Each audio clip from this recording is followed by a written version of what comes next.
Pour Georges Gruyot, la journée commence tôt. Les horaires d'un président du Conseil général approchent les 19 heures par jour. C'est la rançon de la décentralisation. Georges Gruyot affronte ce travail sans sourciller. Il est vrai que le mot-clé de cet ancien vétérinaire du Haut-Doubs, c'est l'efficacité. La chose qu'il déteste le plus, la lenteur. C'est donc d'un pas rapide qu'il rentre dans une nouvelle journée de réunion, d'inauguration. Entré depuis peu dans la vie politique, Georges Gruyot se sent très bien dans le côté gestionnaire des fonctions de président du Conseil général. De son métier, Georges Gruyot déclare avoir appris la simplicité.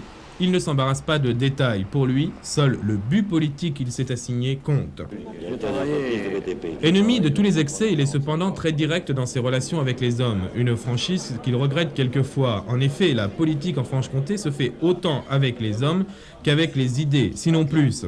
Il est donc important pour le président du Conseil général de ne pas se couper des hommes. Georges Gruyot est le premier à le regretter. Sa vie de président le conduit à rencontrer toujours les mêmes personnes. Un maximum de 200 responsables situés au poste clé du département. C'est pourquoi il organise souvent des rencontres avec les électeurs. Georges Gruyot est passionné par le terrain. C'est aussi une conséquence de son ancien métier. C'est pourquoi la députation, fonction plus politique et plus parisienne, actuellement le tente peu.